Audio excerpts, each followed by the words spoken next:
this is a modern retelling of the classic portmanteau British horror films like The Amicus that we all know and love. Yeah. How proud were you in embodying that tradition, and maybe also a little intimidated in walking in the shoes of Peter Cushing or Christopher Lee?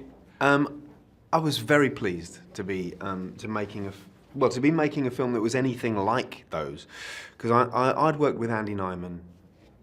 We had done a film together, and he said, "I'm going to send you this script," and so he sent it, and immediately I could tell what sort of film what style of film it was. As you say, it's the kind of Amicus school of horror, which I grew up with. I grew up watching those on television. People of my generation, that was in Britain anyway. That was our first contact with horror. It would be on, like a double bill on a Saturday night or whatever. So I immediately recognised that this is where they were coming from, and I just loved it. I really loved it. I didn't feel intimidated because I think everyone has a right to their turn. Everyone has a right to their go of whatever it is. And no one in a million years is going to compare me to Christopher Lee or Peter Cushing anyway, so it's fine.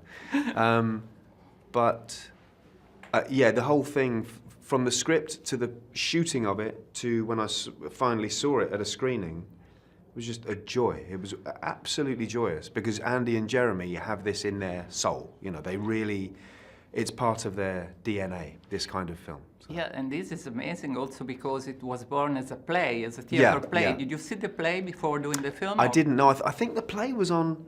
I have a feeling that the play might have been on over the Hobbit time when I was back and forth to New Zealand for the Hobbit. So I didn't see it. I know several people who did and said it was very scary in a very enjoyable way, but they had their wits scared out of them, yeah. And having seen this film now a few times, it's lovely to watch other members of the audience scared, it's... Yeah, we need horror films. Yeah. And it's scary also because there's more than the surface that, the jump scares and the things that you can see, because it's a film with a content. We can spoil it, but yes, can you say something about this?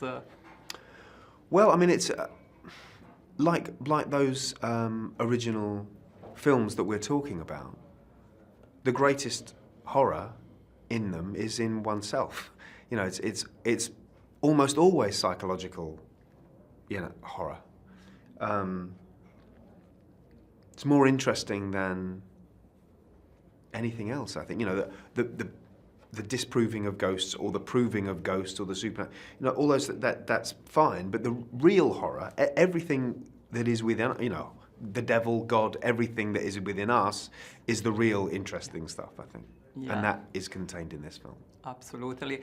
And if I'm not wrong, you were raised as Catholic, as I was. And so growing up as a kid, did you think, were you scared by some, I don't know, the other world of the devil? Because we have also an Holy Ghost, so it's a religion. Yeah. Well, I was terrified of The Omen. I think partly a generational thing and, partly a Catholic thing. You watch The Omen and you kind of think, well, this is true. This is not, it's fiction.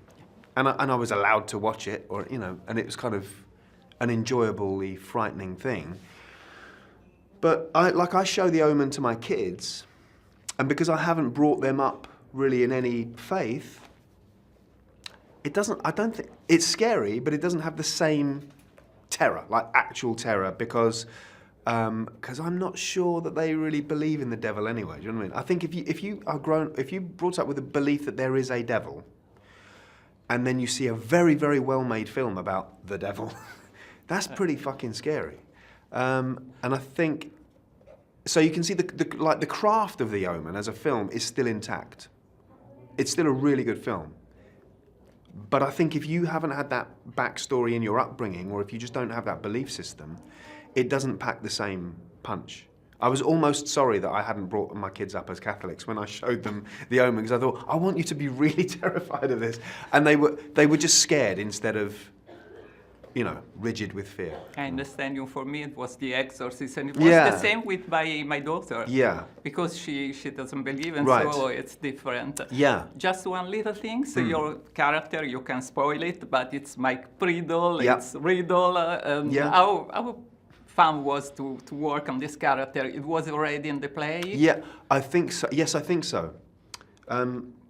The character is delightful because it's a darker side of my personality that I get to play and exorcise as well, and it's theatrical. It's a theatrical film in some places. It's heightened, because it's horror, but also I guess because it's based on a theatrical experience. There are some archetypes in it, and there are archetypical things about Mike Priddle. He's a greedy banker, he's an egomaniac, he has no empathy for anybody else. And so part of you is wanting him to get his comeuppance, I suppose. But the experience of doing it was absolutely joyful. Andy and Jeremy are fantastic writers and directors. It's lovely working with Andy as an actor. Because it's easy for me to forget just how good Andy is, because he's been the creator of the co-creator of this film, but actually his performance in the film is beautiful. I think it's a really lovely performance. And yeah, it was 2 weeks. I was on the film for 2 weeks, and it was 2 weeks of pure enjoyment. I loved it.